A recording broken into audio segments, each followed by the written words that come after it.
Vanguard Test Vehicle 2 stands on the launching pad at Cape Canaveral in the Navy's second attempt to place a satellite into orbit. In its nose, a grapefruit-sized metal sphere. The huge rocket, 3 stages of liquid fuel components, is actually still experimental. For Vanguard, every flight is a test flight.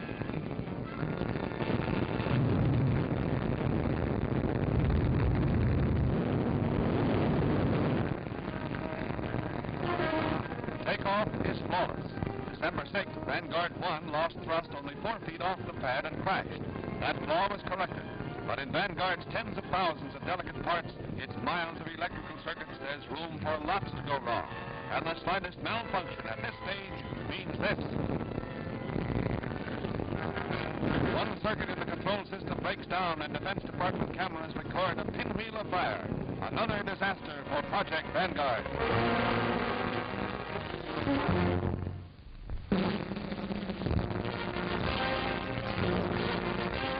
Despite a sore throat, President Eisenhower holds his second White House press conference of 1958 as scheduled, with comment on his own voice as well as on world affairs. Of my vocal cords, it would be very helpful to me if you'd ask very long questions that could be answered yes and no. John Scott of the Associated Press. In his latest letter to you, Premier Obama opposed a foreign ministers conference because, as he put it, of the biased position of certain possible participants. What do you think of this remark? Well, I rather thought he must have been talking about Gromyko.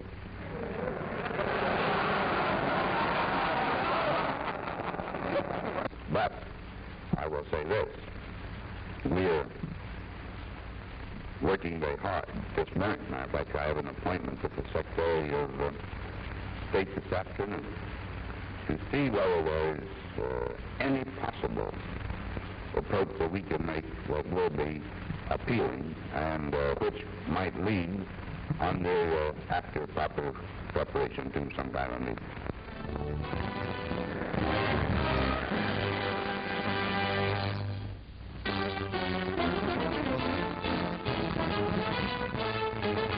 Atomic weapons come to Korea in a dramatic gesture by the United States to counter the red buildup north of the 38th parallel.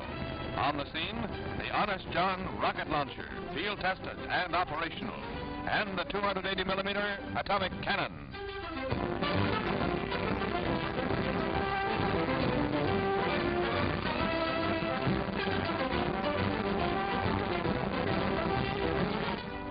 Is noteworthy, too, as one of the last reviews held in Korea by General Arthur Trudeau, now First Corps Commander, due to succeed General James Gavin as the Army's Chief of Research and Development in the Pentagon.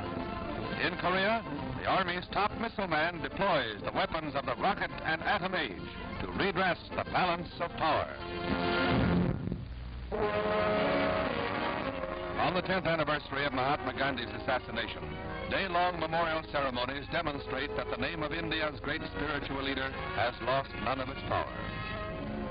Prime Minister Nehru places an offering on the flower-heaped memorial platform that marks the site of Gandhi's cremation, a national shrine. Nehru is joined by every ranking political figure for the occasion, which was marked by an historical exhibition spanning Gandhi's life. An ambulance corpsman in the Boer War.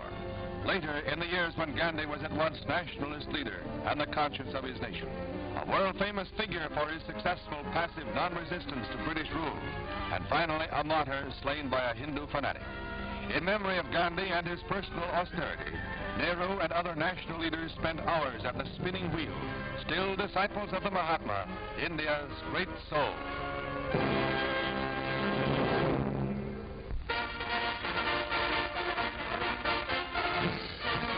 At Bad Gastein, Austria, the World Ski Championships. A field of 78 represents 24 countries. Bud Werner of Steamboat Springs gives the best performance by an American in the history of the championships.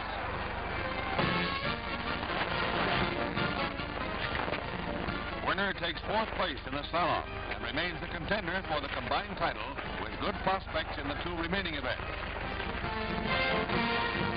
Bihara Igaya of Japan. In his Dartmouth days, they called him Chuck.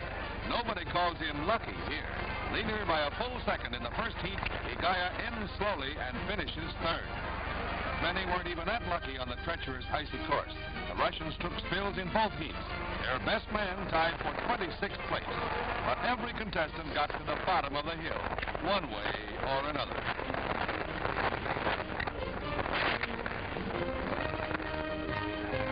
Defending champion Tony Seiler has a bad day for him. Seiler gains precious split seconds with his stick work. Despite a spill in the last gate, he captures the runner-up slot. Teammate Josel Reeder makes 2 flawless runs down the 67-gate course. Runner-up in the first heat, Reeder picks up time in the second with a daring course, cutting each gate close for the straightest possible run.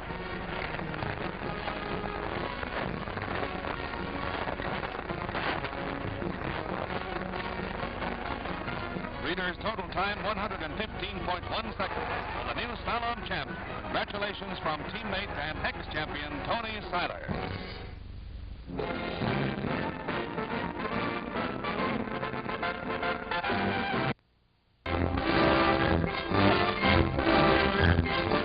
Return to freedom at Panmunjom for 26 of those aboard the South Korean airliner hijacked by red agents. Receipts for the passengers were signed reluctantly by South Koreans who feared this might be taken as recognition of the communist regime. But the passengers and crew were freed as the Reds backed down after days of flat refusal. Even as the returnees, including the American pilot and co-pilot, were being joyously welcomed, the North Korean regime raised a new crisis with the shooting down of a patrolling American jet.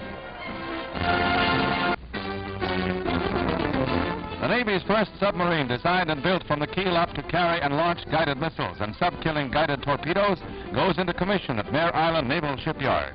Other missile-carrying subs were converted from conventional models. The Grayback, with her built-in hangar deck for storing supersonic Regulus missiles and with an exceptionally thick hull for deep cruising, is the first of her kind. And first, and perhaps last, for the Grayback is diesel-powered, while the submarine service is going towards nuclear power for the future. But as of today, the Grayback is tops in her class.